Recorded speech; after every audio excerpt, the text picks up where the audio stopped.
You and your team may have seen Notion pages before and wondered, how can we build something like that? And to get there, we first need to start by understanding blocks, flexible pieces that you can assemble and reconfigure endlessly to create the perfect tool. Blocks are the basic unit of construction in Notion, so every element you see is a block. This is a heading block. This is a text block. This is an image block. And even the page itself is a block. In total, there are over 500 more to choose from, covering every kind of content you might want to include in your workspace. After you get familiar with using blocks, you'll be able to build and customize your pages exactly the way you'd like to. Let's start with the basics, and then we'll apply what we've learned to create a simple project hub. There's so many block types to choose from, and they fall into these main categories. The first is basic blocks. This includes text, headings, toggles, callouts, and pages themselves. Next, databases. These are collections of pages that you can organize and visualize in multiple ways, including a table, board, gallery, feed, or calendar. Media blocks include images, videos, code snippets, and file attachments. Embeds bring in relevant data from over 500 external apps like Google Drive, Figma, or GitHub. And lastly, dynamic blocks include buttons, table of contents, AI blocks, and mentions of specific dates, people, and pages from your workspace. These are often dynamic, meaning they can stay relevant by changing and updating along with your work.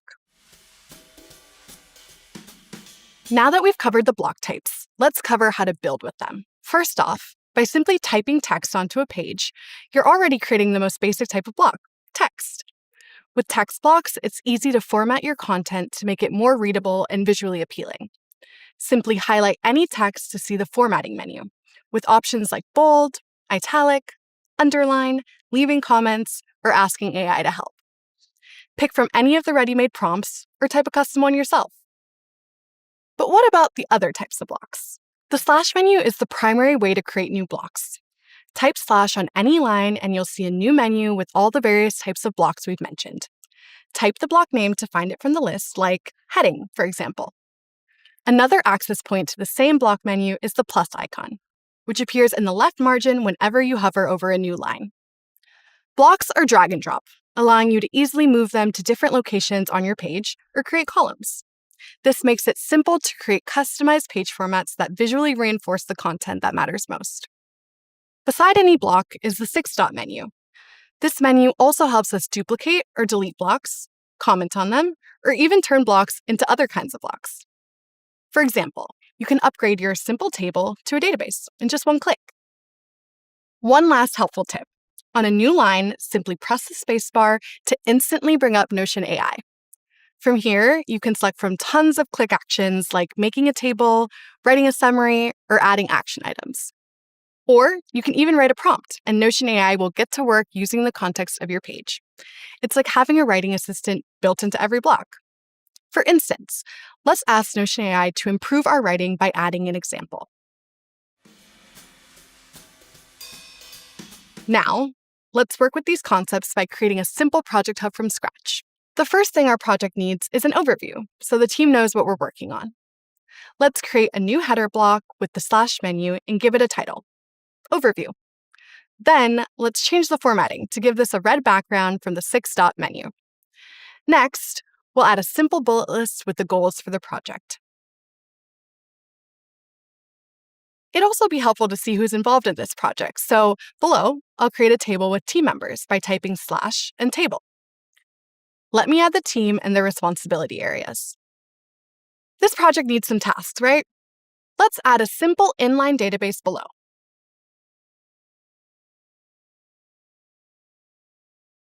Here, I'll add the name for the task, status, the person responsible, and the due date. And let's add an FAQ section. Using a toggle is a helpful way to hide information and make your page more clean. Now, it'd be helpful for us to have a collection of resources that the team can refer to over the course of the project. I'll use the app mentioned to link to page, in this case, a strategy document. Let me add some other helpful links as well. Now, let's make this project hub a bit more compact and easily readable with columns. I'll drag and drop these blocks to format the page. And that's already looking better. We can make our project hub even more helpful with a touch from Notion AI. At the top of the page, let's type / followed by a callout to build a space for an executive summary. Let's enter space in the callout and ask Notion AI to provide a quick summary of the project for anyone who visits the page. With that, we have our simple project hub, made from scratch. To recap, we've covered block types, the basics for working with blocks, and applying these concepts to our simple project hub. This flexible, block-based approach lets you build exactly what your team needs, no code required.